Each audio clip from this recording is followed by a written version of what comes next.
Shalom Bapak Ibu semua, hari ini kita ketemu lagi. Kita mau siapkan hati kita mau beri yang terbaik buat Tuhan, kita mau beri penyembahan kita buat Tuhan ya. Biar kita tundukkan kepala, kita siapkan hati kita untuk kita beri yang terbaik buat Tuhan.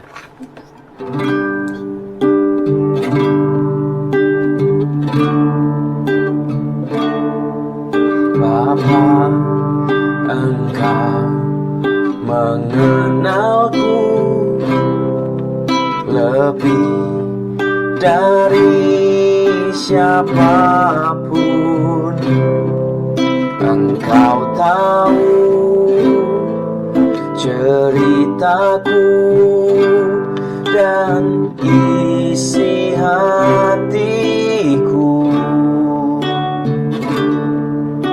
Tak peduli masa lalu, Engkau tetap memilihku. Ubahkanku,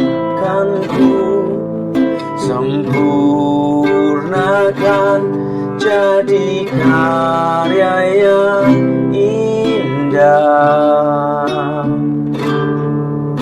Bapa, Engkau mengenalku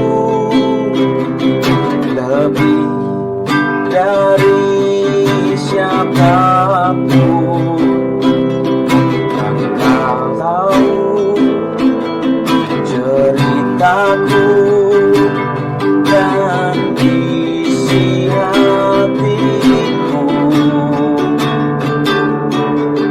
Tak peduli masa lalu, Engkau tetap memilihku.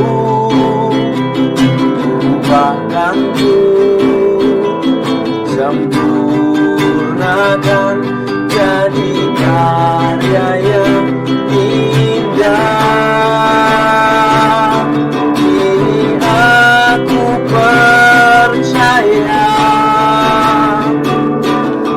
tiada yang mustahil bagimu. Kuasamu kuatkanku, dasarku berharap. Kini aku berserah pada rancanganmu bagiku. Ku ikuti panggilanmu, bukan setia sampai akhir hidupku.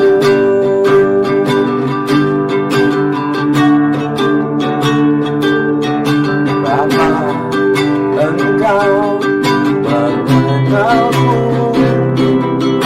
lebih dari siapapun.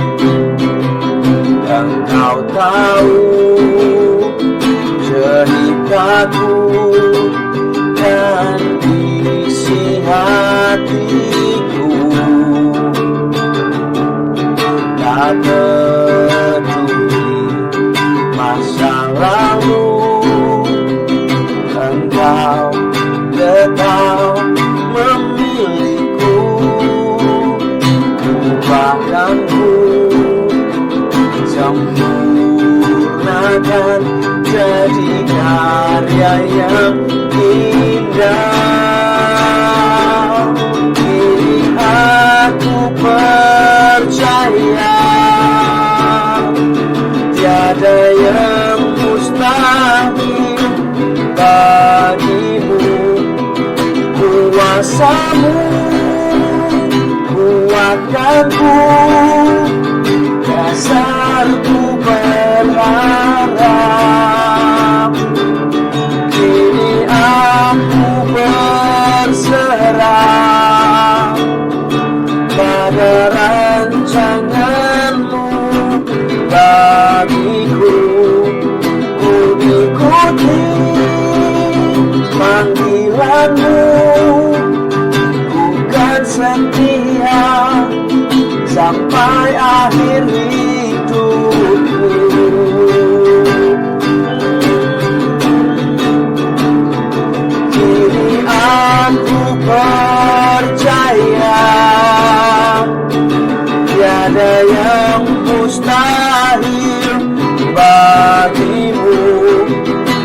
Kuasa-Mu kuatkanku, dasarku berharap. Kini aku berserah pada rancangan-Mu bagiku. Ku ikuti panggilan-Mu, ku kan setia sampai akhir hidupku. Yesus,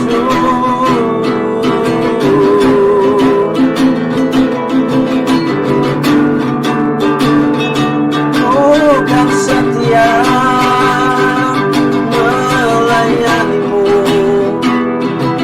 ku kan setia mengikut Engkau. Yesus, haleluya.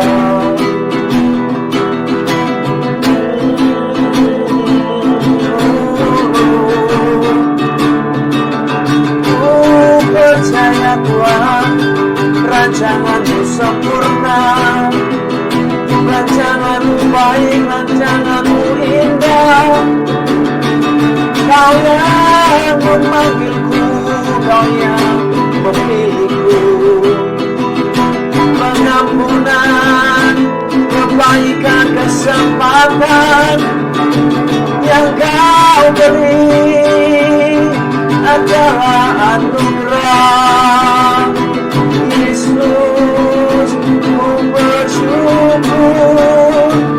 Terima kasih Tuhan, terima kasih Yesus. Terima kasih Bapa, terima kasih. Oh Lord, ku bersyukur Tuhan, ku bersyukur, ku bersyukur. Sekalipun ku tak sempurna, sekalipun banyak pelanggaranku, Kau Tuhan yang mengampuniku. Engkau Tuhan yang melayakanku. Kau yang angkat aku Tuhan, Kau yang anugerahkan hidupku. Kau Yesus pulihkan hidupku.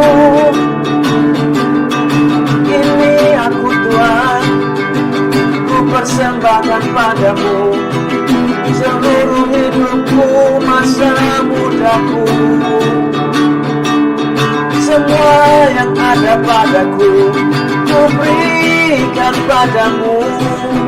Ku persembahkan Tuhan untuk kemuliaan-Mu. Pakai aku Tuhan, pakai aku Tuhan, untuk kemuliaan-Mu, untuk kebekerjaan-Mu. Menyenangkan-Mu Tuhan, itu kerinduanku. Menyenangkan-Mu Tuhan, kesukaanku. Pakai aku Tuhan, pakailah aku Tuhan. Biar mulutku menceritakan kebaikan-Mu. Yesus, Yesus Tuhan. Haleluya, haleluya. Biar hari ini Tuhan, kami mau belajar mengerti betapa besar anugerah Tuhan dalam hidup kami. Kami mau belajar mengerti betapa besarnya anugerah-Mu yang Kau berikan buat setiap kami. Kami mau belajar mengerti bahwa hidup kami bukan hanya untuk kami sendiri, tapi hidup kami ada tujuan. Kami punya panggilan dalam hidup ini.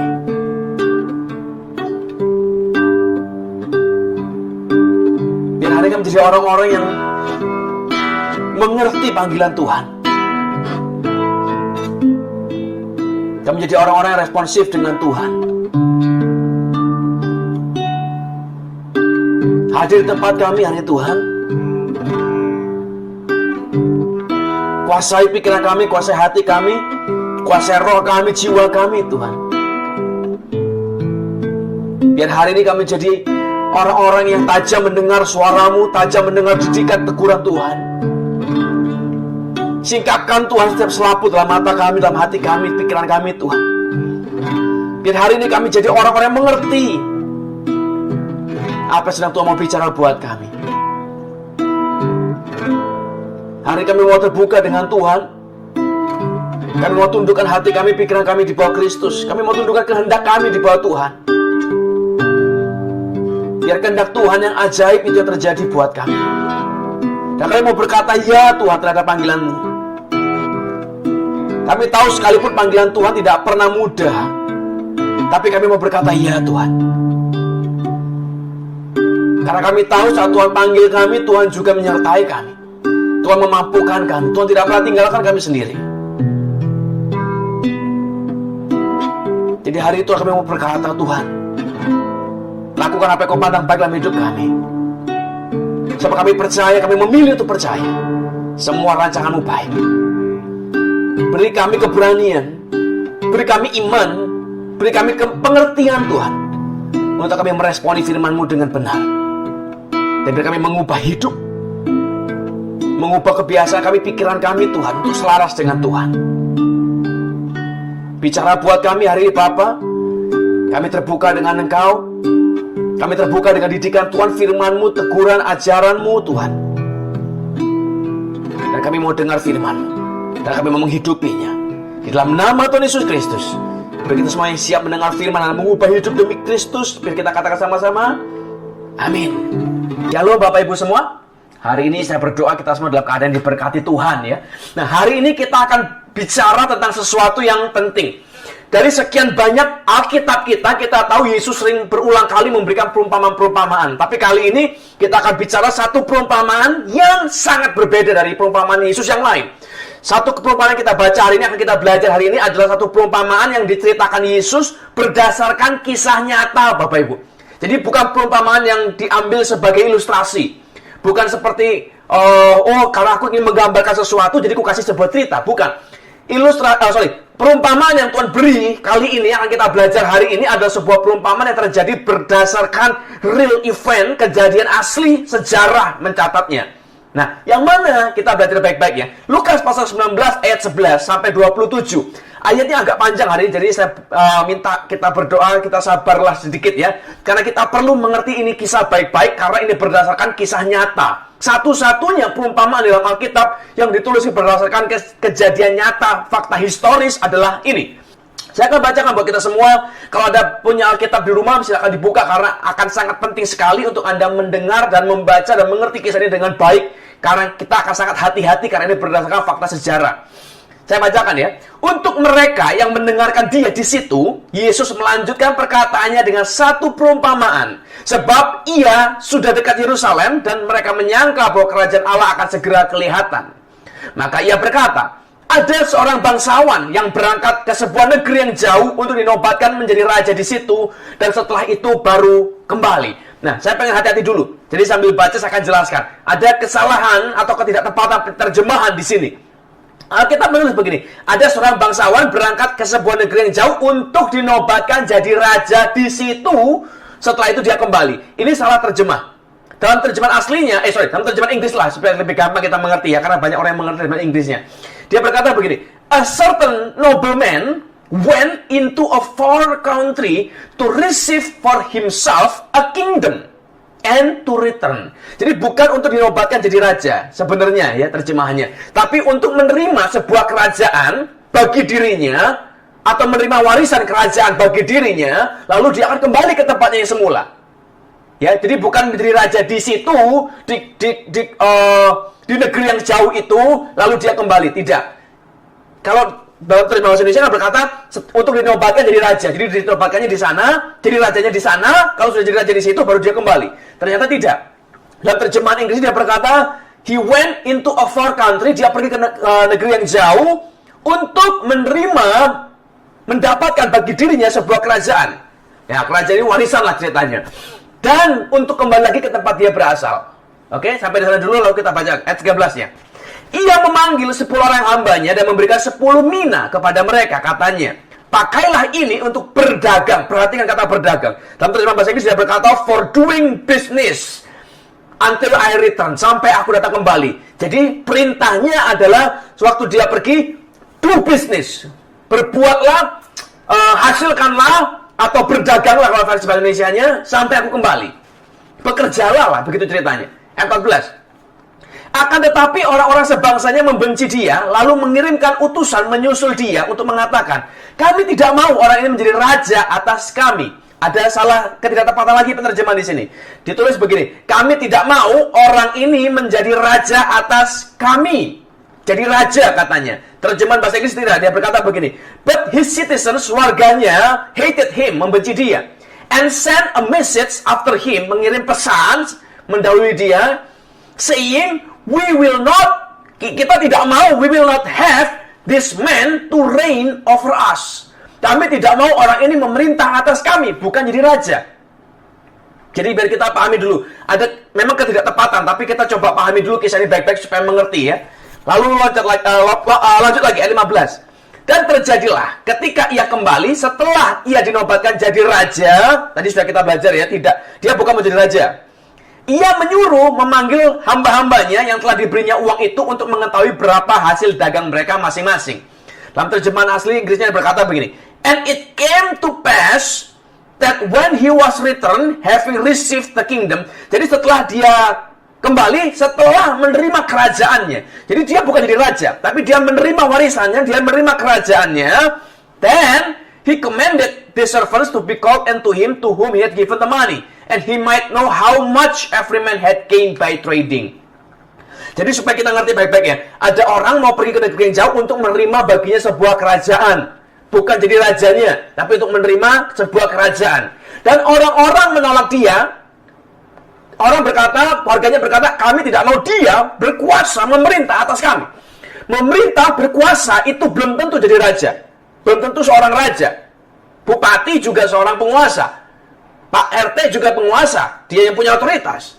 Jadi bukan selalu raja. Lalu waktu dia berkata setelah dia dinobatkan jadi raja, perjalanan tepat adalah setelah dia menerima kerajaan itu, jadi bukan jadi raja ya. Setelah dia menerima kerajaannya, dia kembali. Dan dia menghitung uang mereka. Lanjut ayat 16. Orang yang pertama datang dan berkata, Tuan, mina Tuan yang satu itu telah menghasilkan 10 mina. Katanya kepada orang itu, baik sekali perbuatanmu itu, hai hamba yang baik. Engkau telah setia dalam perkara kecil, karena itu terimalah kekuasaan atas 10 kota. Datanglah yang kedua dan berkata, Tuan, mina Tuan telah menghasilkan 5 mina. Katanya kepada orang itu, dan engkau kuasailah 5 kota. Dan hamba yang ketiga datang dan berkata, Tuan, inilah mina Tuan. Aku telah menyimpannya dalam sapu tangan, sebab aku takut akan Tuan, karena Tuan adalah manusia yang keras. Tuan mengambil apa yang tidak pernah Tuan taruh, dan Tuan menuai apa yang tidak Tuan tabur. Katanya kepada orang itu, hai hamba yang jahat, aku akan menghakimi engkau menurut perkataanmu sendiri. Engkau sudah tahu bahwa aku adalah orang yang keras, yang mengambil apa yang tidak pernah aku taruh, dan menuai apa yang tidak pernah aku tabur. Jika demikian, mengapa uangku itu tidak kau berikan kepada orang yang menjelakkan uang? Maka sekembaliku aku dapat mengambilnya serta dengan bunganya. Lalu katanya kepada orang-orang yang berdiri di situ, ambillah mina yang satu itu daripadanya, dan berikanlah kepada orang yang mempunyai 10 mina itu. Kata mereka kepadanya, Tuan, ia sudah punya 10 mina. Jawabnya, aku berkata kepadamu, setiap orang yang mempunyai kepadanya akan diberi. Tetapi siapa yang tidak mempunyai, daripadanya akan diambil. Juga apa yang ada padanya. Akan tetapi, semua seteruku ini yang tidak suka aku menjadi rajanya, bawalah mereka kemari dan bunuhlah mereka di depan mataku. Jadi, ini perumpamaan yang Yesus berikan. Dan ingat ya, ini adalah satu-satunya perumpamaan yang berdasarkan kisah nyata. Berdasarkan fakta historisnya. Nah, dari mana? Saya jelaskan dulu. Jadi, Yesus ngomong ada seorang bangsawan yang pergi ke negeri yang jauh. Jadi, fakta sejarah mencatat, pada tahun keempat sebelum Masehi, ada seorang bernama Arkelaus. Arkelaus itu anaknya dari Herodes Agung. Herodes Agung itu kalau Anda pernah baca kisah, suatu ketika waktu Yesus lahir, ada 3 orang Majus pergi menghadap Raja Herodes dan berkata, "Di manakah raja yang baru lahir itu? Sebab kami telah melihat bintangnya."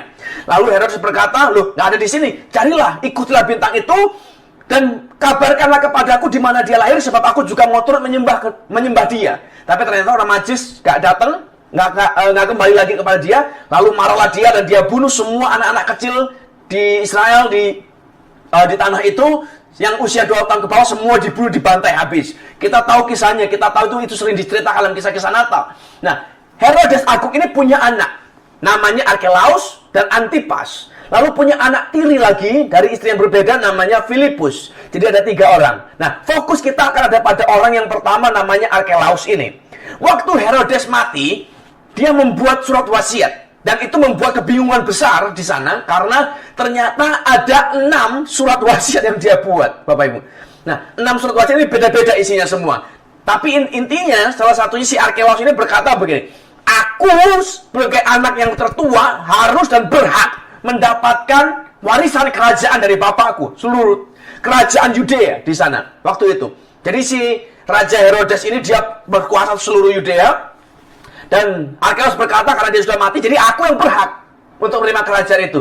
Jadi pergilah dia ke Roma menemui Kaisar Agustus untuk ditahbiskan jadi raja. Kepinginnya dia untuk ditahbiskan jadi raja. Ingat perumpamaan Yesus tadi, dia ngomong begini, ada seorang bangsawan yang pergi ke negeri yang jauh untuk mendapatkan baginya sendiri sebuah kerajaan, untuk mendapat warisan kerajaan bagi dirinya sendiri. Inilah orangnya. Dia kepinginnya, dia berharapnya jadi raja atas Yudea. Nah, nanti kita belajar kisah sejarahnya setelah ini. Nah, waktu dia berangkat ke sana, ternyata betul orang Yahudi tidak kepingin, tidak mendukung dia jadi raja. Orang Yahudi menolak dia jadi raja karena mereka ketakutan. Karena mereka berpikir Arkelaus ini orang yang kejam, sama seperti bapaknya Herodes Agung. Jadi, secara fakta mencatat begini, secara resmi orang Yahudi mengirim utusan kepada Kaisar Agustus ke Roma. Itu 50 orang tua-tua. 50 orang penatua Yahudi dikirim menuju Roma, menemui Kaisar Agustus untuk menyatakan keberatan, kami tidak mau orang ini berkuasa atas tanah Yudea. Nah, singkat cerita, ini persis seperti kisahnya. Orang-orang, Alkitab Yesus ngomong, orang-orang itu menolak dia dan berkata, kami tidak mau orang ini berkuasa atas kami. Nah, karena ada penolakan-penolakan itulah, singkat cerita, Kaisar Agustus membuat sebuah keputusan. Si Arkelaus ini tidak jadi diangkat jadi raja atas Yudea. Dia cuman diangkat jadi gubernur di Yudea. Beda ya, statusnya beda. Tadi saya sudah bilang, kalau ngomong berkuasa atas kami, itu belum tentu raja. Nah, kasus ini, si Arkelaus kembali sebagai gubernur, bukan sebagai raja. Kalau dulu Herodes Agung, bapaknya, dia berkuasa atas seluruh tanah Yudea karena dia rajanya. Nah, kali ini si Arkelaus, dia bukan jadi raja, dia tidak berkuasa atas seluruh tanah Yudea, dia hanya berkuasa atas gubernur di Yudeanya sendiri. Nah, yang lain kemana? Galilea, jadi si Arkelaus pegang Yudea, si Antipas, saudaranya, adiknya, dia pegang Galilea. Lalu ada satu daerah lagi di sebelah timur Yordan dikasih kepada saudara tirinya Filipus. Jadi tanah itu, kerajaan itu dibagi jadi 3 ceritanya. Nah, sejarah lalu mencatat dia pulang kembali ke Yudea dan dia bunuh 3.000 kurang lebih 3.000 orang Yahudi yang menentang dia jadi raja, dibunuh, dibantai semua. Seperti apa yang tertulis dalam perumpamaan Yesus, dia berkata, bunuhlah semua orang yang menolak aku jadi raja atas mereka, bunuh di depan mataku. Dibantai semuanya. Jadi kisah ini, Bapak Ibu, ditulis, perumpamaan ini diberikan Yesus atas dasar fakta sejarah. Satu-satunya, hanya ini saja, perumpamaan yang berdasarkan fakta sejarah. Yesus pernah memberikan banyak perumpamaan. Ada perumpamaan tentang anak bungsu, anak sulung, yang mereka minta warisan, lalu anak bungsu pergi berfoya-foya sampai kehabisan hartanya. Dia makan ampas babi, lalu dia pulang, dan bapaknya bikin pesta sambutan buat dia. Itu perumpamaan, tapi tidak ada kejadian realnya. Faktanya nggak ada. Nggak pernah ada fakta mencatat kejadian seperti itu. Sejarah ya maksudnya ya. Itu sebuah perumpamaan murni, sebuah ilustrasi untuk menggambarkan bagaimana Tuhan itu tetap menerima kita apa adanya sekalipun kita jatuh dalam dosa. Walaupun kita itu dalam keadaan terpuruk. Tapi kali ini berdasarkan fakta sejarah. Yesus sengaja mengambil sebuah kisah Arkelaus untuk menggambarkan, untuk menjelaskan sebuah maksud. Coba baca sebentar supaya kita ada buktinya ya. Ini benar-benar dalam kejadian sejarah. Matius pasal 2 ayat 22. Matius pasal 2 ayat 22. Satu kali dan satu-satunya nama Arkelaus disebut dalam Alkitab. Tetapi setelah didengarnya bahwa Arkelaus, ini dia orangnya, menjadi raja di Yudea. Seperti ini salah terjemahan, dia bukan jadi raja di Yudea, dia jadi gubernur atau ruler di Yudea. Kata ruler sama bahasa Indonesia diterjemahkan sebagai raja, menggantikan Herodes ayahnya. Ia takut ke sana karena dinasihati dalam mimpi, pergilah Yusuf ke daerah Galilea. Jadi dia pergi ke daerahnya Antipas. Jadi ini kejadian waktu Yesus masih kecil. Jadi dia waktu Herodes perintahkan pembunuhan besar-besaran, dia pergi ke Mesir sekitar 3 tahun di sana. Lalu kejadian inilah, Arkelaus diangkat jadi penguasa atas Yudea. Lalu pulanglah dia, pergilah Yusuf kembali ke Galileanya. Jadi ini kisahnya Bapak Ibu. Nah, supaya kita ngerti baik-baik, perumpamaan Yesus ini seperti kita lagi makan kue lapis begitu ceritanya. Ada layer-layernya, ada lapisan-lapisannya. Dan kalau kita mau belajar tentang perumpamaan ini, harus dikupas satu-satu supaya ngerti. Lapisan pertama, kita harus tahu fakta sejarahnya dulu. Ini tadi saya ceritakan. Kalau kita ngerti fakta sejarah ini, akan lebih mudah untuk kita mengerti, kita mengenali apa yang Yesus bicara, apa yang Yesus maksudkan. Jadi ada secara faktanya ada orang yang pergi ke negeri jauh untuk mengambil tahta baginya sendiri, tapi ternyata dia bukan jadi raja, dia cuma jadi gubernur. Tetap dapat tahtanya, tetap dapat kerajaannya, tapi jabatannya tidak. Dia marah, dia bantai 3.000 orang Yahudi, dia bunuh semuanya, dan dia habisinya, dan dia jadi penguasa di sana. Nah, itu secara faktanya. Secara rohaninya, Yesus itu sedang mengajar sebuah prinsip penting. Coba perhatikan baik-baik ayat yang 11-nya.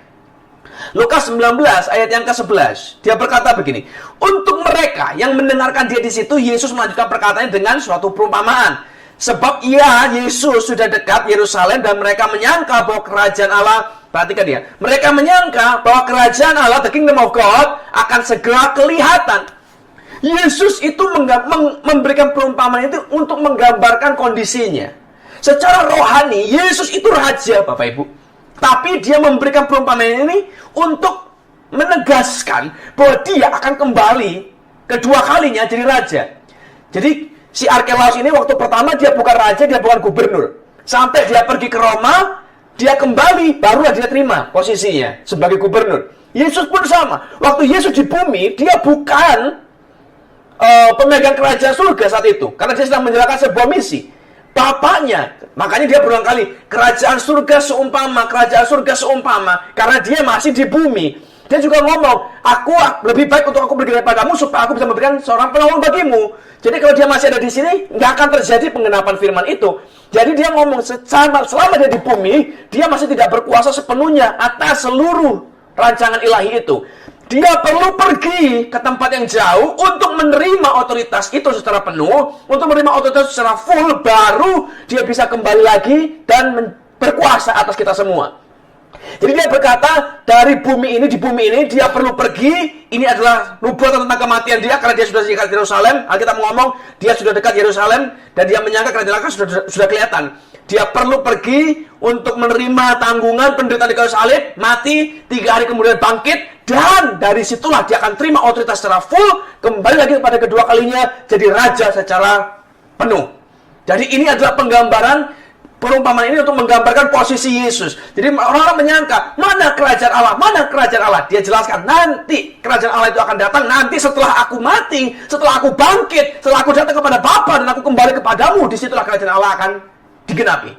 Jadi itu yang pertama dulu yang kita ngerti. Jadi perumpamaan itu menjelaskan tentang Yesus. Jadi Yesus menggambarkan kisah Arkelaus itu untuk menggambarkan juga posisi dirinya. Yang kedua, kita perlu belajar. Ayat 13, Lukas 19 ayat 13, dia berkata begini.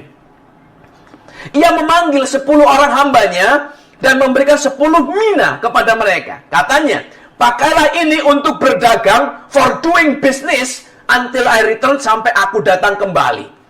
Jadi, ingat ya, Yesus menggunakan perumpamaan Arkelaus ini untuk menggambarkan dirinya.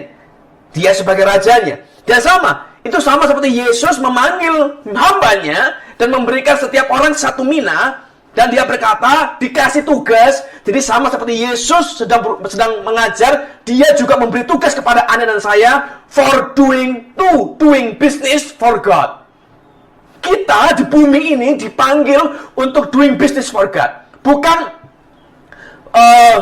berdagang menjual Yesus, bukan ya Bapak Ibu. For God, untuk Tuhan. Doing business, melakukan pekerjaan Tuhan. Jadi bukan membuat Tuhan jadi pekerjaan kita. Jangan kebalik-balik. Not doing God for business, tapi doing business for God. Jangan kebalik ya. Nah, disinilah kita akan belajar. Mina itu nilainya adalah 1 mina setara dengan 3 bulan gaji. Jadi bukan jumlah yang kecil dikasih kepada setiap hambanya. Nah, saya pengen hati-hati.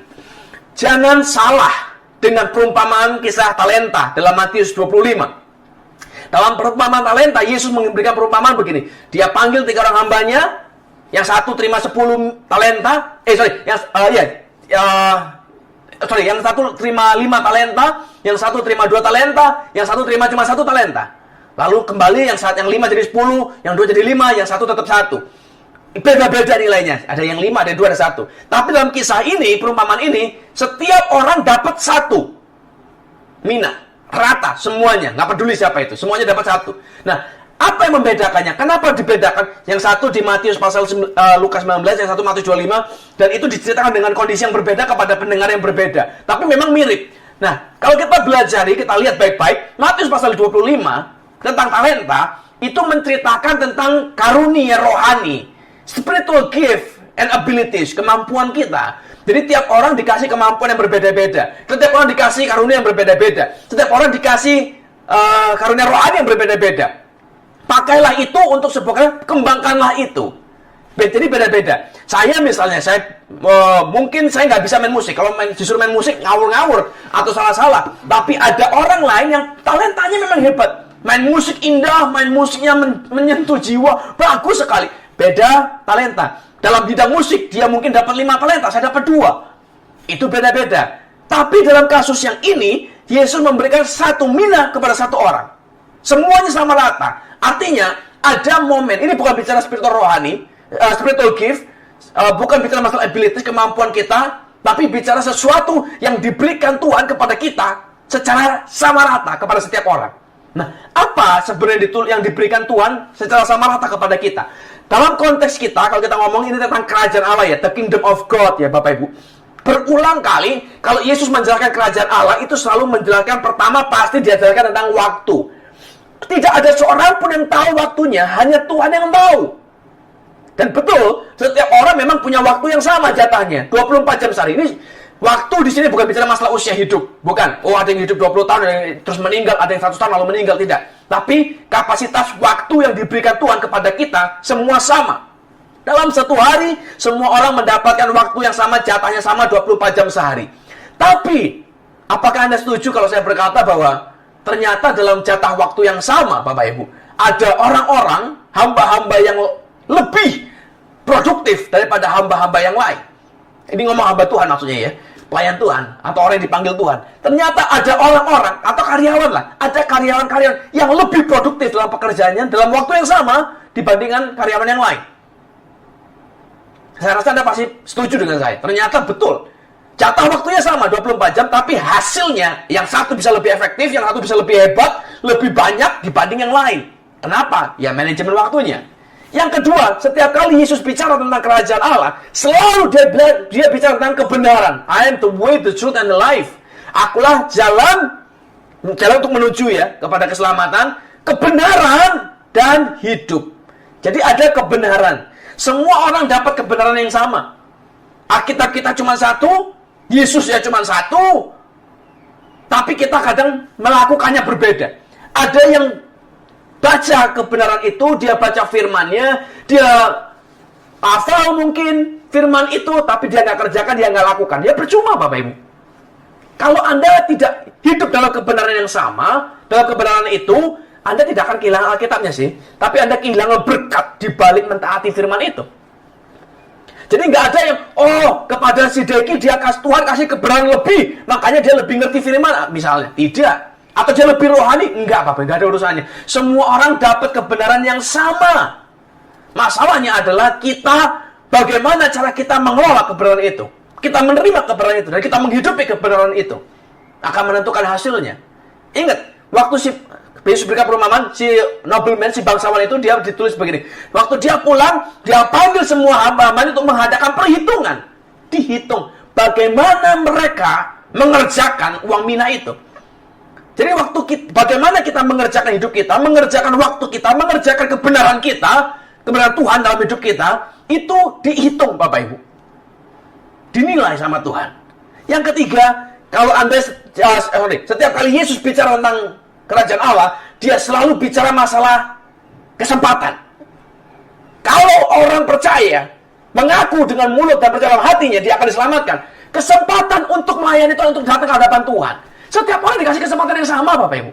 Dia bahkan berkata begini, saat semua orang sudah mendengar tentang Yesus, itulah kesudah dari segala sesuatunya. Jadi, semua orang punya kesempatan yang sama untuk menerima atau menolak Kristus. Tinggal masalahnya kita pilihannya yang mana. Itu masalahnya. Jadi ada namanya opportunity, kesempatan untuk melayani Tuhan. Kesempatan untuk datang ke hadapan Tuhan. Nah, ada waktu, ada kebenaran, time, truth, and opportunity. Ini akan kita bahas nanti sama-sama. Tapi kita belajar dulu kebenaran ini. Jadi perumpamaan ini bicara tentang satu, Yesus akan datang jadi sebagai raja. Dan dua, Tuhan semua pasti akan berikan gift kepada kita. Tuhan berikan kita, kalau versi bahasa Alkitab, mina. Dia berikan sesuatu yang sama rata, sebuah modal yang sama rata untuk kita doing business. Jadi kalau mau doing business kan masih ada modalnya, ya. Tapi modal yang dikasih Tuhan sama kita bukan modal uang, karena dia tidak suruh kita berbisnis secara duniawi. Tapi dia kasih kita waktu, kebenaran, truth, time, dan opportunity. Ini modal yang dikasih kita, gift yang dikasih, ini minanya. Nah, sekarang kita belajar ke bawah. Kalau semua orang dikasih gift-nya, kita akan belajar bahwa kita akan dihakimi berdasarkan cara kita mengelola mina itu. Coba baca bentar.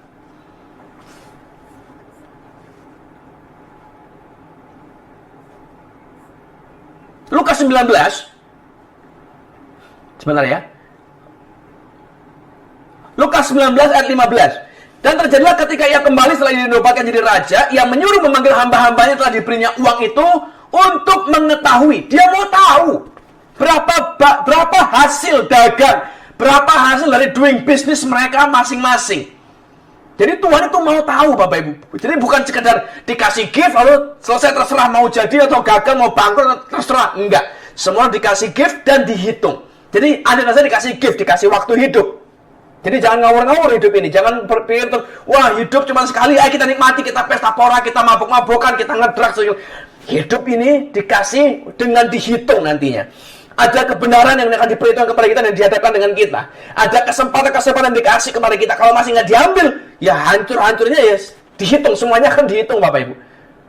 Jadi cara kita mengelola gift ini akan menentukan penghakiman yang kita punya. Nah, kalau tadi kita sudah jelas di bawahnya, bawalah kemari semua orang yang menolak aku jadi raja, bunuhlah mereka depan mataku. Semua orang menolak Yesus jadi raja, binasa. Jelas. Secara ayatnya jelas, nggak perlu dijelaskan lagi lah, itu udah clear. Tapi yang ternyata jadi masalah adalah di antara orang-orang yang mina ini ada 10 orang kan, 10 orang hamba, tapi yang dijelaskan cuma 3. Ada 10 mina dapatnya, ada 5 mina lalu satunya dapat sapu tangan. Lalu yang 7 ini kemana Bapak Ibu? Yang 7 itu seperti gambaran kita sekarang, yang sedang menunggu untuk dihakimi, yang sedang menunggu untuk dinilai. Walaupun kita itu sudah terima Kristus, aku percaya dengan mulutku, aku percaya dengan hatiku, apakah Anda akan terima kemuliaan di surga? Beda-beda ternyata. Coba baca baik-baik sebentar ya. 2 Korintus pasal 5 ayat 10. 2 Korintus pasal 5 ayat yang ke-10. Saya bacakan. Sebab kita semua kita harus menghadap tahta pengadilan, judgment seat, atau dalam terjemahan bahasa Yunani disebut sebagai sema, tata pengadilan Kristus, supaya setiap orang memperoleh apa yang patut diterimanya. Ingat ya, Tuhan mengadakan perhitungan. Dia panggil semua terima mina itu, aku ingin tahu seberapa banyak hasil yang kau dapatkan dari berdagang itu, dari hasil doing business itu. Tuhan pengen tahu. Sama, untuk memperoleh apa yang patut diterimanya sesuai dengan apa yang dilakukannya dalam hidup ini. Perhitungannya, baik ataupun jahat. Nah, perhatikan, semua kita harus menghadap tahta pengadilan Kristus atau judgment seat, dalam terjemahan Yunani sebagai sema. Sema itu, bukan sema, bema, maaf, sebagai bema. Bema itu ternyata adalah sebuah, platform, sebuah panggung kecil yang tinggi, lebih tinggi dari tanah. Jadi kalau Anda pernah lihat orang-orang atlet, misalnya pelari atau atlet bulu tangkis atau semua, waktu mereka terima medali, akan ada platform yang lebih tinggi. Juara 3 di sini, juara 2 lebih tinggi, juara 1 paling tinggi. Nah, ini Bema, semua ini. Nah, orang-orang yang percaya dalam hatinya dan mengaku dengan mulutnya adalah Tuhan, apakah mereka masuk surga? Iya. Tapi posisi mereka, kemuliaan mereka akan berbeda dengan orang-orang yang menghidupi panggilannya, menghidupi dan menghasilkan mina dalam hidupnya. Jadi orang yang sekedar percaya, mungkin dia hidup berantakan, hidup dalam dosa, lalu begitu mau mati, untung ada kesempatan bertobat, masuk surga? Iya. Tapi hasilnya, kemuliaannya nanti di surga pasti akan beda dengan orang yang dari sejak masa mudanya dia menghidupi, dia berharga untuk Tuhan, pasti lain. Ikut Tuhan itu nggak gampang, Bapak Ibu. Orang lain pesta pora, mabok-mabokan, orang lain nipu sana nipu sini, dapat duit banyak, makan enak, terus kita disuruh tiba-tiba bangun pagi, doa, baca firman, hidup lurus, hidup kudus. Gak gampang. Kuasai diri, ampuni musuhmu, lepaskan pengampunan, berkati lawanmu. Wah, gak mudah, Bapak Ibu. Tapi orang yang menghidupinya akan terima platform Bema. Anda akan terima mahkotanya dengan cara yang berbeda. Ada announcement, ada recognition, ada pengenalan, pengakuan. Hebat. Jangan dibawa ke dalam duniawi ya. Oh, duniawi ngomong, oh ini atlet hebat, disanjung-sanjung, dipuji-puji. Di surga, kita nggak dipuji-pujinya. Tapi ada bagian reward tersendiri. Makanya judgment seat-nya ditulis sebagai Bema dalam bahasa Yunaninya. Jadi ada mahkota tersendiri. Kalau versi Kitab Wahyu, setiap orang yang menang akan mendapat mahkotanya masing-masing. Ada 7 mahkota yang akan disediakan Tuhan buat kita. Saya nggak bicara itu hari ini. Tapi ada perbedaannya. Kalau kita gagal, kita ikut nggak karuan, kita nggak lulus uji, ya berantakan, ya neraka, sudah pasti. Jadi ini adalah jadi dari lapisan sejarahnya kita tahu, lapisan kedua secara spiritualnya kita belajar. Ini yang terjadi. Nah, kita kupas lagi ya. Bagian ketiganya dari perumahan Yesus, supaya kita ngerti baik-baik. Secara pribadi kita, apa yang akan terjadi, Bapak Ibu? Ini akan terjadi. Lukas 19 ayat 27. Lukas 19 ayat 27. Akan tetapi, semua seteruku yang tidak suka aku menjadi rajanya, bawalah mereka kemari dan bunuhlah mereka di depan mataku. Saya pengen hati-hati sekali. Tadi saya sudah bilang, perumpamaan ini digambarkan, diceritakan Yesus untuk menggambarkan dirinya sendiri. Dia akan datang kembali jadi raja. Dia memberikan karunia, dia memberikan gift kepada semua orang sama rata, time, truth, and opportunity. Lalu dia akan menghakimi semua orang berdasarkan cara kita mengelola gift itu. Nah, kalau ini dari Tuhan dan menggambarkan Tuhan, berarti ayat 27 juga sama, akan menggambarkan Tuhan. Ini ayat tidak indah untuk dibaca memang. Tapi Tuhan juga ngomong begini, semua seteruku yang tidak suka aku jadi rajanya, bawalah mereka kemari dan bunuhlah mereka depan mataku. Sama, setiap orang yang menolak Kristus akan terima penghukumannya sendiri. Setiap orang menolak kesempatan dari Kristus, opportunity, dia tolak opportunity, dia tolak truth, kebenaran Kristus, ya dia akan dieksekusi. Dan saya berdoa kita jangan sampai masuk di dalam ini. Kalau Anda terima, tergantung apakah Anda akan masuk dalam Bema atau tidak yang tadi. Podium platform Anda terima kemuliaan atau tidak? Tergantung, beda. Posisinya beda semua. Tapi di sini jelas semua orang yang menolak Kristus akan terhilang. Jadi hati-hati. Hari ini saat Anda dengar firman ini, saya berdoa ini jadi pengingat buat kita. Menerima Kristus itu bukan sekedar datang ke gereja. Menerima Kristus, kekristenan itu bukan sekedar hidup agamawi. Ke gereja, kasih persembahan, perpuluhan, selesai. Dan usah diampuni langsung. Tidak, Bapak. Kekristenan berarti kita menghidupi Kristus dalam hidup kita. Sangkal diri, pikul salib. Hidup seperti Kristus. Itu kekristenan. Tidak gampang memang, tapi itu yang harus. Nah, disinilah kita akan belajar. Ternyata di dalam perumpamaan ini, didapati ada 2 orang. 2 macam orang. Satu, faithful servant. Hamba yang setia. Satunya, wicked servant, hamba yang jahat.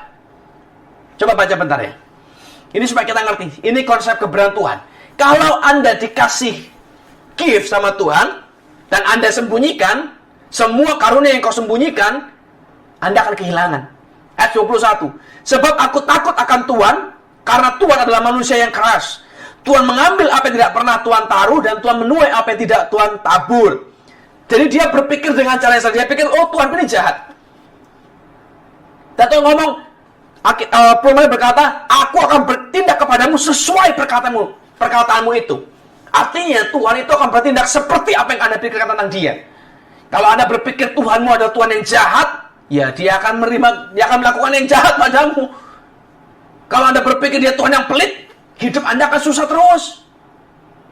Anda akan kekurangan terus. Kalau Anda pikir dia sebagai Tuhan yang ingkar janji, ya Anda nggak akan terima janji Tuhan. Kalau Anda pikir, wah memang Tuhan ini jahat, memang, ya Anda nggak akan terima kebaikan. Bukan karena dianya jahat pada awalnya, tidak. Tapi dia izinkan semua yang kau pikirkan tentang dia, pengenalan akan dia, itu akan terjadi. Tapi kebalikan, waktu Anda berpikir, Anda mengenali dia sebagai Tuhan yang murah hati, Anda akan terima banyak kemurahan. Kalau Anda mengenali dia sebagai Tuhan yang baik, Anda akan terima banyak kebaikan. Kalau Anda mengenali dia sebagai Tuhan yang pengampun, Anda akan terima banyak pengampunan dalam hidup ini. Jadi depends. Tuhan mengikuti cara pengenalan kita akan dia. Dan ini yang jadi masalah Bapak Ibu. Orang-orang yang tidak setia ini, seperti yang di contoh yang ini, hamba yang ketiga ini, dia dikasih 1 mina, dia nggak kerja, disimpan dalam lampu tangan. Nggak hilang sih, tapi disimpan saja dalam lampu tangan. Cuma disimpan.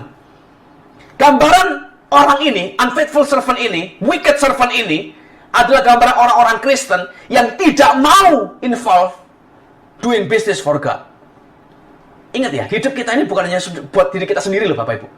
Kita bukan lahir di sini, hidup di sini lalu biar kita senang-senang, happy saja. Yang penting kita happy, enggak. Kita punya tujuan, kita punya panggilan. Kita di sini dipanggil, disuruh doing business for God. Lakukan sesuatu. Kalau kita nggak mau lakukan sesuatu, kita nggak mau kerja sesuatu, ini kita yang ini, wicked servant. Dan ini problem ini banyak terjadi di gereja, di kalangan orang Kristen tanpa kita sadari. Kalau ada orang-orang yang dipanggil, disuruh pelayanan ya, jadi guru sekolah minggu ya, nyanyi ya, singer ya, choir ya, khotbah ya misalnya. Lalu banyak orang, entah karena dia takut, entah karena dia salah mengenali Tuhan, dia salah mengenali siapa yang dia sembah, lalu dia berkata, aduh jangan-jangan aku nggak bisa, nanti daripada jelek, nanti daripada berantakan, aduh aku nggak mampu, nggak enak, aku nggak ada waktu, aku sibuk, aku begini segala macam. Dia punya banyak alasan. Mereka berpikir, mereka berharap Tuhan itu akan berkata, oh nggak apa-apa, ya udah kalau memang sibuk ya sudahlah, ya nanti kalau sempat nanti baru pelayanan ya, nanti kalau sempat baru beri hidup buat aku ya, nanti kalau kau sempat, kalau udah nggak terlalu sibuk-sibuk banget, kalau duit sudah banyak, ya kau beri hiduplah buat aku, datang ke hadapanku, beri penyembahan supaya Tuhan berkenan kepadamu dan segala macamnya. Mereka berpikir Tuhan akan memakluminya. Tuhan, aku nggak mau kerja, aku nggak mau pelayanan, aku nggak mau sekolah minggu, aku nggak mau karena aku sibuk. Ya sudahlah, sorry kalau ganggu kamu ya, maaf ya. Nanti aja kalau sudah sempat, oke? No, Tuhan tidak akan berkata begitu. Ini yang akan Tuhan katakan, you are a wicked servant. Kau hamba yang jahat. Di mana tempatmu hamba yang jahat? Di dalam penjara, yang paling dalam, di mana ratapan dan gertak gigi. Ada 10 orang hamba dikasih 10 mina, masing-masing 1. Dan Tuhan dalam perumpamaan itu dia tidak tanya, apa alasanmu kok sampai hasilnya dikit? Kok cuma 2? Kok cuma 5? Kok cuma 1? Alasannya nggak ditanya Bapak Ibu. Yang ditanya hasilnya. Setiap orang dikasih waktu. Pergunakan waktumu hidup baik-baik. Dikasih kebenaran. Kenali kebenaranmu hidup baik-baik. Siapa Tuhan yang kau sembah. Dikasih kesempatan untuk melayani Tuhan. Melayani Tuhan itu berarti, perhatikan ya, melayani Tuhan itu berarti melayani orang lain. Jangan salah. Oh, melayani Tuhan itu berarti melayani gereja. Tidak. Saya ngomong dengan hati-hati ini. Anda pelayanan di gereja tidak memberikan keselamatan dalam hidupmu. Gak ada ayatnya. Oh, kalau kau melayani di gereja, itu adalah ibadahmu yang sejati. Gak ada. Cari sampai ketemu. Gak ada. Oh, kalau kau ibadah, kau pelayanan di gereja, kau jadi singer, jadi asyir, jadi apapun, oh, maka Tuhan akan berikan keselamatan bagimu. Tidak ada. Tapi yang ada ini, kalau engkau memberi hidup, melayani orang-orang miskin, janda-janda miskin. Itu ibadahmu yang sejati. Itu yang dihitung Tuhan. Dia ngomong dua perintah yang utama dalam hukum Taurat. Kasihlah Tuhan Allahmu dengan segenap hatimu, dengan segenap kekuatanmu, dengan segenap jiwa ragamu. Dan kasihlah sesamamu. Love your neighbors. Ini mesti bersama, nggak bisa enggak. Oh, aku cinta Tuhan, tapi aku benci dia. Nggak bisa. Kalau kau cinta Tuhan, cintailah sesamamu. Kalau Anda melayani Tuhan, layanilah sesamamu. Di sekeliling kita ada banyak orang yang diberikan Tuhan dalam hidup kita, yang Tuhan pertemukan dengan kita. Apakah kita layani mereka, Bapak Ibu? Kalau tidak, kesempatanmu hilang. Dan kalau ini hilang, kita dihitung, Bapak Ibu. Kita akan dihakimi berdasarkan cara kita mengelola ini.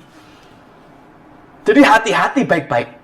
Jadi kalau Anda dikasih sesuatu kepercayaan, melayani anak kecil, melayani orang tua, melayani orang miskin, melayani janda-janda, melayani orang susah, jangan Anda sekedar berpikir, wah nggak bisa. Karena nggak bisamu itu akan dihitung. Saya ngerti susah kok. Pelayanan itu nggak pernah gampang. Nggak ada pelayanan yang gampang, itu nggak ada. Jadi kalau orang bilang, wah aku nggak bisa, ya seorang juga nggak bisa. Ayo khotbah ya, wah nggak bisa, aku nggak sekolah kita, aku begini, aku begitu. Susah, ngerti. Saya tahu Bapak Ibu, khotbah itu susah memang. Saya sampai sekarang juga masih belajar. Saya khotbah sudah 20 tahun. Lebih. Tapi sampai sekarang juga masih bingung. Pengenalan kita memang tidak sempurna akan Tuhan. Alkitab menulis, Paulus berkata, nanti pengenalan kita akan sempurna, kita akan melihat dengan jelas waktu kita berhadapan muka dengan dia. Nanti. Sekarang susah, sama. Saya mau nyiapin khotbah juga sama. Berbulan-bulan, berminggu-minggu disiapin. Nggak gampang memang. Tapi itu kehormatan. Tuhan kasih gift. Tuhan kasih waktu untuk saya hidup. Kalau masih nggak mau, jadi kan kebangetan. Dikasih hidup, tukar dengan hidupmu itu buat Tuhan. Masih nggak mau, kan susah toh. Orang kalau udah sekarat di rumah sakit, coba tanya Bapak Ibu. Pak, Bu, kalau dokter sudah vonis mati gitu ya, coba tanya, kalau Ibu bisa hidup lagi, sehat lagi, kira-kira berapa harga Ibu mau bayar untuk mendapatkan kehidupan lagi, sehat lagi? Saya percaya pasti mereka rela berikan apapun, Bapak Ibu. Mau rumah, mau mobil, mau gembel, semua akan dikasih. Demi hidup, karena hidup paling berharga. Nyawa itu paling berharga. Nah kita dikasih hidup. Dan Tuhan minta balasan cuma satu. Ayo berikan hidup itu buat aku. Nah kita masih nggak mau. Lah kan keterlaluan kita ini. Susah pasti. Pelayanan itu nggak ada yang gampang. Mau jadi singer susah. Kita kalau lihat orang nyanyi gampang, enak. Kadang-kadang kita suka, falas, begini. Coba nyanyi sendiri. Nggak gampang Bapak Ibu. Untuk jadi penyanyi, penyembah, mereka perlu sekolah. Kita kadang lupa. Sekolahnya berapa mahalnya, berapa lamanya. Mereka nggak boleh makan pedes, nggak boleh makan es. Itu pengorbanan. Semua yang enak-enak nggak boleh dimakan. Gorengan-gorengan nggak boleh dimakan. Yang enak-enak nggak boleh. Belum waktu mau pelayanan, tiba-tiba sakit perut. Karena tegang, dilihatin orang banyak. Belum waktu dimarahin, ditegur orang. Penampilan bajunya, segala macam. Kita nggak tahu. Kita tahunya waktu tampil, kok jelek sih? Kita nggak tahu. Mungkin sebelum mereka tampil pelayanan di gereja, mungkin sebelum mereka nyanyi, mereka lagi berantem dengan suami, dengan istrinya, lagi ribut. Kita nggak tahu, mungkin mereka lagi bangkrut, lagi ditipu dengan orang teman kerjanya, mereka lagi butuh duit, nggak ada uangnya. Kita nggak tahu problem mereka, kita cuma tahunya judging. Jadi komentator itu gampang memang. Tapi komentator tidak pernah dapat nilai. Penonton itu tidak pernah dapat kemuliaan, Bapak Ibu. Kalau Anda mau tahu, ayo terjun. Masuk dalam pertandingan. Masuk dalam perlombaan. Jadi pemain, player. Bekerja. Baru tahu nanti.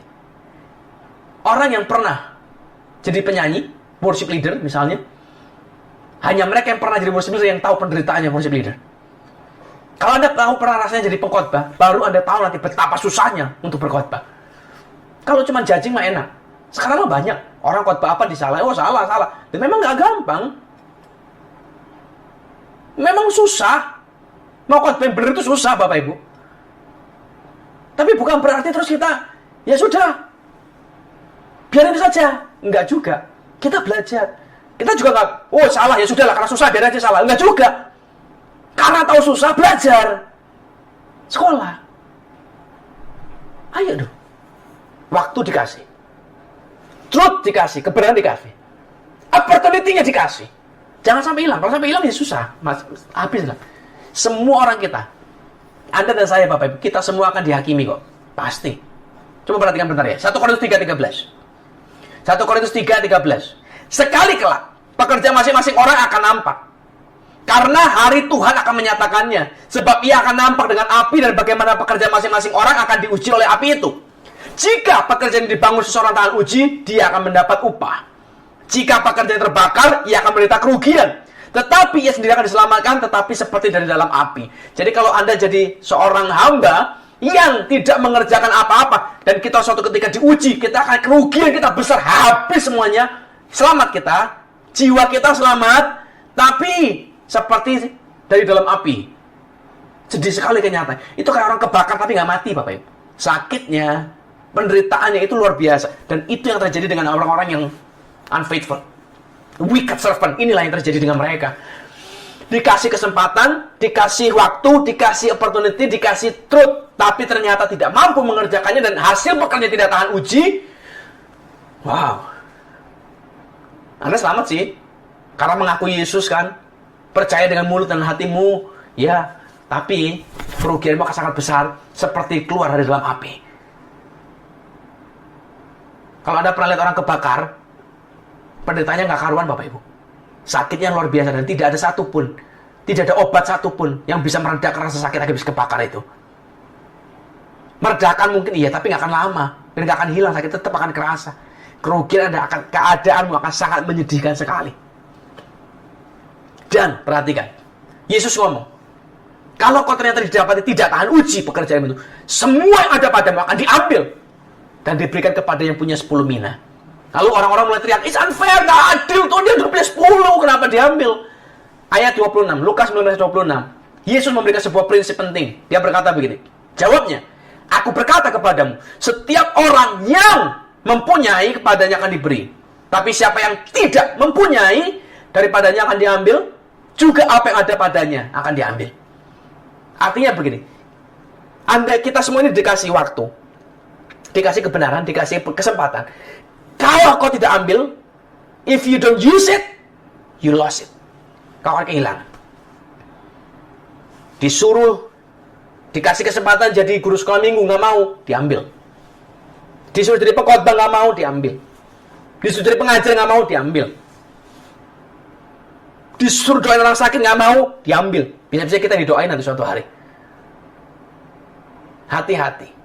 Apa yang dikasih, ini prinsipnya, semua yang tidak kau pakai akan diambil daripadamu. Contoh, ini hukum ini, prinsip ini berlaku termasuk untuk hukum dunia. Bukan hanya hukum spiritual, hukum dunia juga sama. Contoh, otot. Kalau Anda pernah diopname di rumah sakit misalnya, seminggu atau 2 minggu bed rest di rumah sakit, coba lihat, Anda akan mengalami satu keadaan namanya atrofi. Atrofi itu adalah keadaan di mana otot kehilangan kekuatannya. Kita jadi susah berdiri. Kita susah jalan. Kita susah untuk bergerak. Makanya perlu fisioterapi. Perlu terapi-terapi tertentu untuk mengembalikan kekuatan otot itu. Seorang yang fitness, binaraga, mereka angkat besi, angkat beban, ototnya gede, badannya gede, bagus badannya. Kenapa? Karena dipakai. Tapi begitu dia kehilangan, dia tidak latihan lagi, dia tidak angkat beban lagi, ototnya kempes, hilang. Masa ototnya hilang. Lama-lama jadi kecil, jadi kecil, jadi kecil. Waktu kita masih muda, waktu kita masih aktif, kita masih energik, otot kita kuat. Kita mau angkat beban, batu, kayu, kita kuat. Begitu seiring usia, sudah mulai masuk 60, mungkin 70, kita sudah mulai, secara kegiatan fisik kita mulai berkurang, otot kita juga mulai melemah. Bukan karena usianya, Bapak Ibu, tapi karena aktivitas kita berkurang. Ototnya mulai melemah. Ada orang-orang umur 70 yang masih badannya kotak-kotak, ada Bapak Ibu. Tapi lebih banyak orang tidak. Usia 70 mereka mulai kehilangan ototnya. Dulu mungkin keker waktu gede, waktu muda. Begitu mereka muda tua, kecil. Banyak. Kenapa? Karena otot yang tidak dipakai lagi, dia akan kehilangan. Dia akan hilang. Pikiran, misalnya. Saya bawa Anda sebuah artikel, saya bacakan ya. Artikel ini dibuat oleh ilmuwan-ilmuwan di The Rush Alzheimer Disease Center at St. Luke Medical Center in Chicago. Jadi ada peneliti-peneliti di rumah sakit khusus untuk Alzheimer. Dia membuat penelitian. Lalu dia menyatakan begini, ternyata penyakit Alzheimer itu bisa, atau pikun gitu ya, itu bisa dihilangkan atau disembuhkan. Caranya, jadi pasien-pasien yang masuk ke sana, mereka itu dikasih terapi. Terapinya ini, mereka tiap pagi harus baca koran. Jadi dikasih koran, suka nggak suka, nih, 5 menit baca koran. Sudah dikasih majalah yang bergambar. 5 menit misalnya. Harus, pokoknya harus itu. Kalau nggak dapat itu nggak boleh lewat. Harus, baca dulu. Nanti selesai, 10 menit bikin teka-teki silang. Yang gampang-gampang. Misalnya ditanya nanti, nama presiden kita saat ini. Oh, ini si A, ditulis. Kan ada kotaknya, dihitung dulu. Berpikir. Mereka dipaksa untuk berpikir otaknya. Kenapa? Karena studi menyatakan begini, ternyata orang-orang yang berpikir, baca koran, karena baca itu kan mikir, lihat gambar itu mikir, crossword, teka-teki silang itu juga mikir. Orang yang berpikir, ternyata itu mengembalikan kekuatan otak dan menurunkan persentase Alzheimer sampai 33%. Besar sekali loh Bapak Ibu. Jadi bukan obat-obatan, bukan pakai minuman oral, tapi mereka dilatih. Jadi kalau ada orang tua kita yang kita aku kepingin supaya mereka nggak pikun, kasihlah mereka pekerjaan. Majalah, berpikir. Jangan cuma didiemin di rumah ya pikun. Kenapa? Kalau udah nggak dipakai lagi ya pikun. Kasihlah, hitung duit misalnya. Itu kan pekerjaan yang menyenangkan ya. Hitung duit, ngomong sama cucu, ngobrol, ajak ke mall, ajak ke museum, matanya melihat. Mata orang melihat, otak terkoneksi. Pasti berpikir. Dia lihat sesuatu yang bagus, oh bagus ya. Bagus ya itu kan dari sini, bukan dari matanya. Matanya lihat, otak berpikir bagus ya. Ada gerakan, ada aktivitas. Itu menghidupkan dia. Penelitian menyatakan, otak yang tidak pernah digunakan, kita akan kehilangan. Jadi kalau orang bengong, terus di rumah bengong, terus bengong, ya pikun lama-lama. Kehilangan kemampuan mengingat, kehilangan kemampuan berpikir. Jadi berantakan. Jadi, apa yang kita tidak pakai akan hilang. Waktu nggak dipakai dengan baik, hilang nanti. Kebenaran yang Tuhan beri buat kita tidak dipakai dengan baik, hilang kita. Tadi saya sudah bilang, kalau Anda nggak ikut dengan kebenaran Tuhan, Anda nggak akan kehilangan Alkitabnya. Tapi kau kehilangan berkat di balik ketaatan akan firman itu. Jadi itu jadi nggak berlaku atas hidup kita. Kita dikasih kesempatan. Tapi kalau kita nggak pakai kesempatan ini, kita nggak ambil kesempatan ini akan hilang. Kesempatan itu sekali hilang, dia nggak kembali Bapak Ibu. Jadi kita harus ngerti dan harus peka. Dan kesempatan ini untuk melayani Tuhan berarti selalu bicara masalah tentang melayani sesama. Pasti. Nggak mungkin enggak. Jadi bukan pelayanan gereja yang dicari. Bukan. Ini saya ngomong dengan hati-hati ya Bapak Ibu. Pelayanan gereja itu baik, tapi bukan itu esensinya.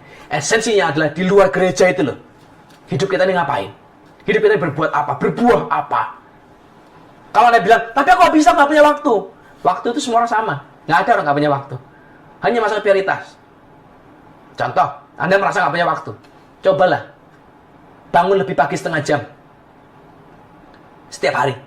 Anda akan mendapati. Waktu ini ternyata panjang. Hidup ini panjang satu hari Bapak Ibu.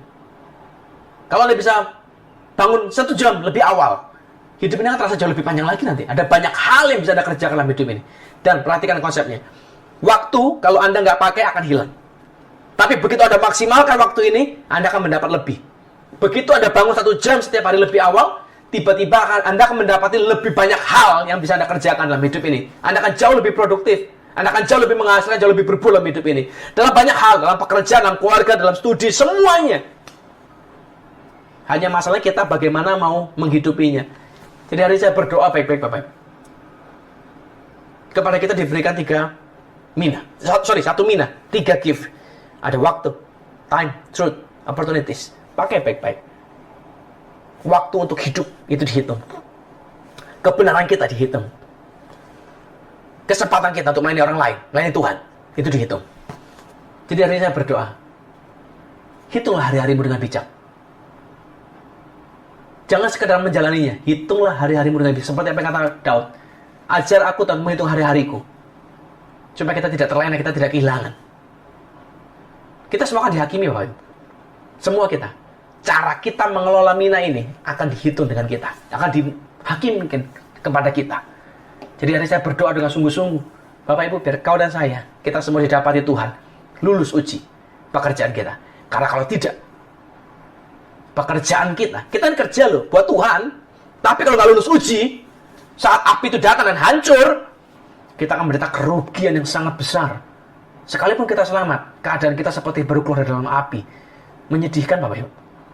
Jadi jangan sampai kita buang-buang waktu, buang tenaga, buang segalanya di bumi, terus tiba-tiba gagal uji, dan keadaan kita berantakan. Jangan. So, pastikan pekerjaan kita itu baik. Saat Tuhan datang, dia akan berkata, you are a faithful servant.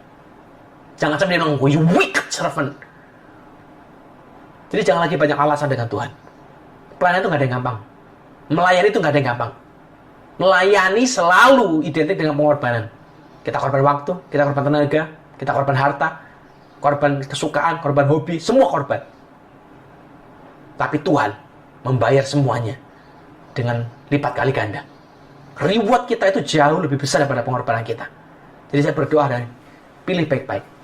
Nanti suatu ketika kalau Anda dikasih kesempatan untuk melayani, ini bukan masalah gereja ya saya bicara ya, tapi untuk melayani, kesempatan untuk melayani orang. Kesempatan melayani orang bisa datang dari gereja.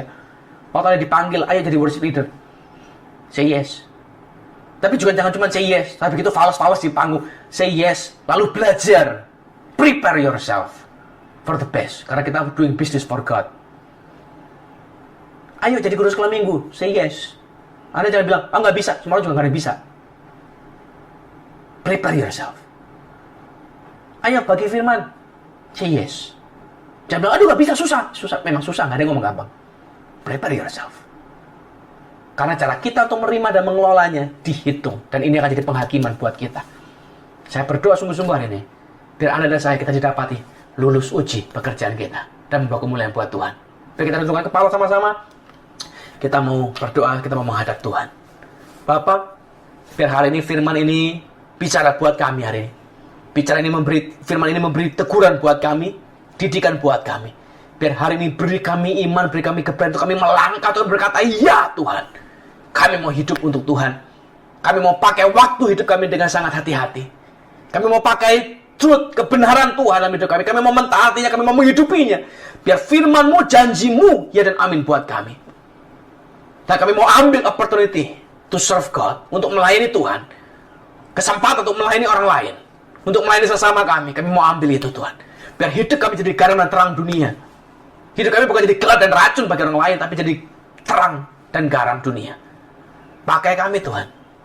Ini hidup kami. Kami mau beri semua hidup kami, masa muda kami, kekuatan kami, kemampuan kami, pikiran kami, waktu kami, hidup kami buat Tuhan. Kami mau beri untuk Tuhan.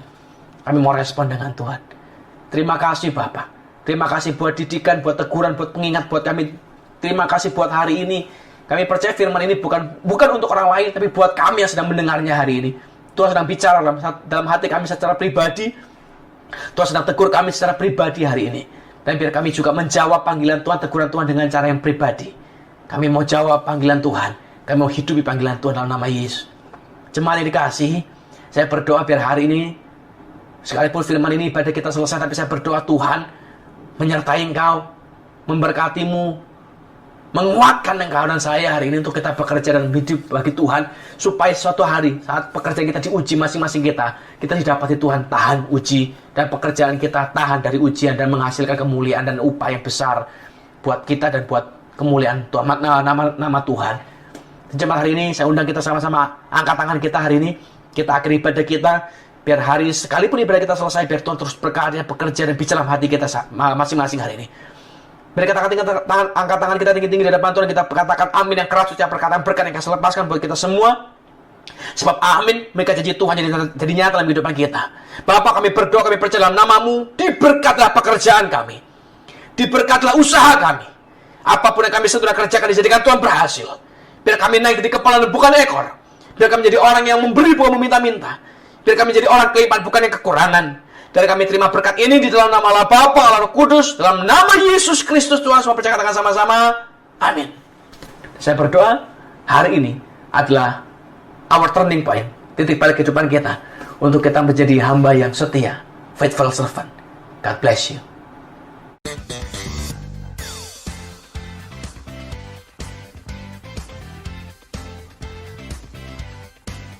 Terima kasih sudah menyaksikan ibadah online GBI KLIM. Minggu depan ibadah bareng lagi ya. Kami mengundang untuk bersama-sama beribadah melalui YouTube channel GBI KLIM.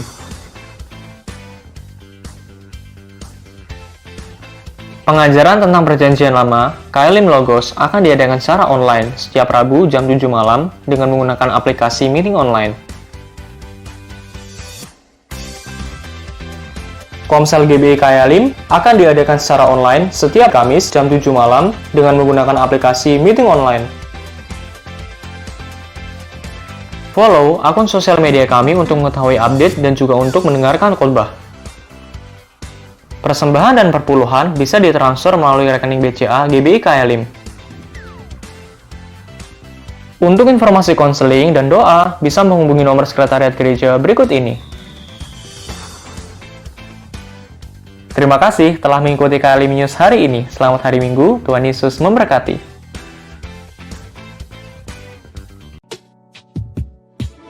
Hanya satu katamu yang ku perlukan, firman-Mu menentukan seluruh hidupku, yang tiada Kau jadikan